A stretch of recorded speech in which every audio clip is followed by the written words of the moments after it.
Hi everybody, Amy Yardley here with Navigate Your Healing, and I hope you're all having a fabulous March so far. I wanted to pop in today to talk a little bit about a behavioral strategy, share a behavioral strategy that I used several years ago, probably about 4 or 5 years ago is when I used it for my son. He was knee deep into a PANDAS flare, probably brought on by puberty. And so he was having some really significant challenges. He wasn't able to be relaxed. He was in sympathetic overdrive, which means that his brain and his thoughts and everything were in his midbrain or in his brainstem. And so one of the things that happens, of course, and then we had this uptick of OCD and all of these kinds of things because he was developing his own strategies to try and calm himself down or to soothe himself, or to just be able to deal with things. And so, hey KJ, and so one of the things obviously that was happening was that he was having some behaviors that were unacceptable and it wasn't enough for me to just be able to say don't do that, because every time I would try to tell him not to do something, it was basically a direct confrontation. But when you think about boundaries, it's like, well, yeah, if I'm going to set boundaries, particularly as a parent, I have to be strong in those boundaries, and I have to let you know that these are not wishy-washy and these are the boundaries. And we do that by direct confrontation. We say, no, that is not acceptable. Do not do that. But when you have a child who is operating and living life in their midbrain or in their brainstem, they don't have the ability, and particularly if they've never before developed the opportunity to create visualization for themselves about, well, what could I do otherwise? Or, you know, we just don't have that ability to do reason and logic because that happens here in the front part of our brain. So it was a struggle and it was dangerous. Everybody's health and safety was at risk. The house was getting destroyed, all sorts of things happening. You know, I don't want to sugarcoat what life was like at all. But so I consulted with this lady. Her name was Donna Williams, and unfortunately she passed a couple of years ago. But she actually was a woman who was on the autism spectrum, and as a child, she was really significantly impaired. And so as she's explaining her life and talking about things, I'm sitting there going, it sounds a lot like what my kid is going through right now. And it was nice to be able to chat with her because she was serving as a bridge for me to better understand where my kid was at so that I could accommodate him in a way that would help him and better support him to move him through this issue. Because of course, as a parent, when our kids go through challenges like that, we are immediately thrust into sympathetic overdrive. We are in stress mode. We are just completely freaked out. We're in worry, fear, and we then ourselves are in midbrain or brainstem, which means we have a limited ability to start to really think and plan dynamically about how to do things differently. Because the other thing that happens is when you're in sympathetic overdrive, when your brain is in midbrain or brainstem, is that you operate off of patterns of behavior. So the things that I've always done, it's very difficult for me to plan and strategize and brainstorm and think out of the box about how to do anything differently. So it was great to be able to consult with her because she could look at it and go, try this, try this, try this, try this, which is exactly the kinds of things that we do here at Navigate Your Healing, is to try and help you through those particular things. So the strategy that I'm going to share with you today, and the one thing that she helped me with a lot, was called Indirect Confrontation. Because again, I have this kid, he's going through puberty, he's in a PANDAS flare. If any of you have a teenager, you know the last thing your kid wants to do is listen to anything mom has to say, whether mom's right or not, because mom is always going to be wrong in that situation. But again, yet still, we have to be able to lay down the law and say, no, this is not acceptable, this is not appropriate. And so she said the thing that you can do is called indirect confrontation. And when you think about it, you know, you have somebody in crisis. The last thing you want to do is meet that person with exactly the same energy or higher, because it's just going to cause things to explode and to escalate even further. So you have to come up with a different strategy. So rather than confronting you directly, I'm going to confront you indirectly so that you're not so, you know, like offended by my presence there and telling you that's how to do something different. And it was at the time, it was like 5 years ago, so it was right at the time where memes were starting to really become popular. People were using them a lot. People were creating their own memes, and there were all these kind of like meme generators. And I was like, you know, memes are great because it shows a picture and you have a very limited amount of words in order to get across what it is you're trying to get across. And I thought, wow, you know, if only I could use memes for Spencer. And then I was like, well, why can't I use memes for Spencer? So I Googled meme generator, and sure enough, there were all of these different websites where you could create your own meme. And I thought, okay, I think I can do this. And so what I would do is I would think about the characters that Spencer was really interested in. And at the time, it was, who was it? It was like Alex Trebek, Judge Judy, Dora the Explorer, Sesame Street characters, Fry and Bender from Futurama.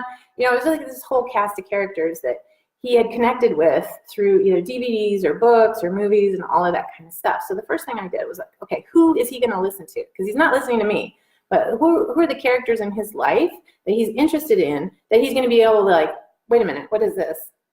What is this? And he's going to look at it and he's going to pay some attention to it. So I would take a character and I would think, okay, what is the one thing today or right now that I need him to stop doing or to redirect him to do something else? And then I would create a meme around it. And then I would print it off, and my kid can read. And so I would just fold it up like a letter, and I'd say, Spencer, Alex Trebek sent you a letter. And I'd drop it in front of him, and then he would take a look at it, and he would read it. And more often than not, he would change his behavior simply by seeing that this letter came from somebody else. So in other words, the behavior modification that I needed for him to do came from from a different source. And if it's done well, you're also putting an alternative behavior in there, not just a don't do this, but hey, let's do this instead. Because again, kids and people who are in stress don't have the ability to use a lot of their visual processing skills. That visualization, like I can't imagine doing anything different because I'm in such a state of stress. I just can't figure anything else out to do. That whole state of overwhelm, that whole state of decision fatigue, kids get it too. Kids with neurodevelopmental challenges have it most of the time. So I'm going to show you a couple of examples of what we did. And as I was looking through the file today, I was like, I need to do this again because I've got some behaviors and strategies at home that I need to do some other things. So it's always good to pull out the old stuff and not do them all the time because of course our kids get used to it. So, you know, you use it and then you put it away. You use it and you put it away. And the nice thing about this too is that it's not just characters that he identifies with. You know, he had this OCD pattern where he would go out in the front yard and he would be beating the crap out of a tree in our front yard. And I was just like, you know, it's in the end, it's just a tree. But at the same time, it's like, look, we're not going to beat up the tree. And so I said, Spencer, the tree told me today that he didn't like getting pushed and beaten on and hit and his branches pulled on. And he asked me to tell you to stop. So I'm like anthropomorphizing inanimate things, but it got the point across. And for him, developmentally, that resonated with him because he was like, oh, okay, the tree is talking to me. Oh, okay, Alex Trebek is telling me this. You know, if your kid's not quite there, you could also modify this strategy. Maybe you could make a picture of the kid, your kid, and then make a meme out of that. Or showing, you know, doing something the way that you want things to happen. So this one didn't really work, but this is kind of an example. And I'm sure that's backwards because this is Facebook Live. So it says, Spencer, it's time to sleep through the night. Because we went years of not sleeping through the night. I thought I'd try it. That one didn't work very well. But this one, it was like, Spencer, the Christmas tree will be put away today. Because we had the Christmas tree up in my living room for honestly years on end. Because every time I would try to move the tree, it would trigger him because he had come to rely on the tree being in a particular spot. So I needed to give him prior warning and to give him a chance to see that that was not going to be what was going to happen. So this one is Squidward again. It says, Spencer, the garage door is broken. It needs to stay closed until we get it fixed. Spencer, video store rules. Like this one. Video store rules. Quiet voice, walking feet, no bullies allowed. And by bullies, he knew what he was doing.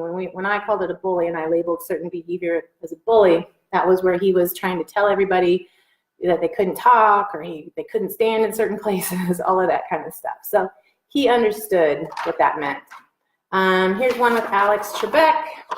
Spencer, only the swing and no looking for the dog to make him bark. So our neighbor across the street had a tree swing, and the neighbor next to them had a dog that would always bark, when Spencer was on the tree swing. And Spencer is deathly afraid of dogs. So then it became this whole thing, like, I'm compulsed, I need to go to the swing because that's part of my OCD. I'm gonna go to the swing, and then the dog would bark, and then he'd get all freaked out. And then we just had this continuous escalating of behaviors. So these are all just things to like interrupt that pattern, try to give them an alternative behavior.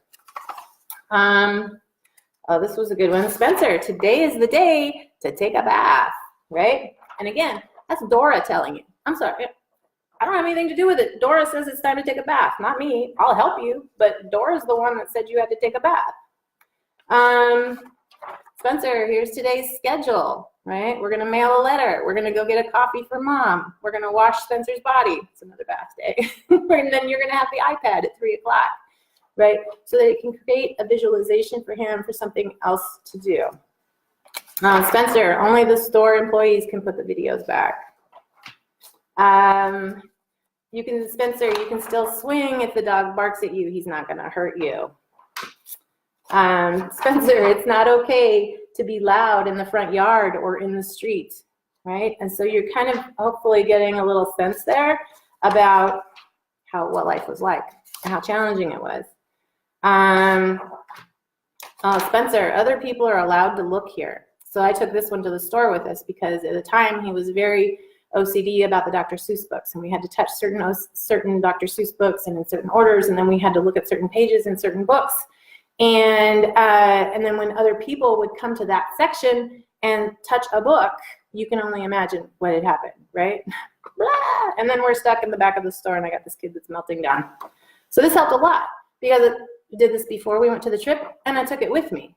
And so when somebody would show up in the aisle, I'd pull it out. I'm like, dude, the Fraggles told you that we have to let people look at the books here. This one, Spencer, no cleaning up the candy, eyes, not hands. And that was in the bulk candy section because when there were candies that were out of place, he was compulsed to fix the candies in every single place. Oh, this is just memory lane for me here. Spencer, just keep wiggling. The tooth will come out soon, right? So all of these things that would typically give him a great deal of anxiety, again, it's coming from a character that he loves and that he's interested in hearing from, and it's not coming from me. So through these characters, I'm giving him parameters of behavior, I'm giving him boundaries, and I'm confronting the things that he's doing and giving him an opportunity to do something different. So really kind of that whole idea around supporting him in that way. Trying to think if I had another one here.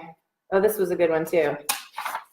Spencer, it's time to cut your hair. That was also at the time where I did not cut his hair for 3 years. I didn't try to go near his head with any clippers or razors or scissors because he was just so much in stress. There was no way I was going to be able to cut his hair.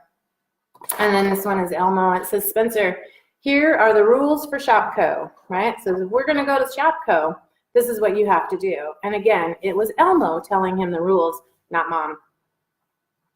So indirect confrontation, using letters and visualization to help kids understand what it is you're trying to tell them to do. It's just another strategy. It's a tool for being able to just interrupt those patterns of behavior and not create further escalation or further stress in a child and yourself who is living life right now through your midbrain or through your brainstem. So I hope that helped a little bit. And if you have any questions about that, just go ahead and pop a comment here and I'll get back to you on that. And as always, we're always open to your questions, or if you have any questions about some strategies for dealing with something, just give us a PM and we will maybe do a video on it. So hope you're having a great day. Love you all, and we'll talk to you later.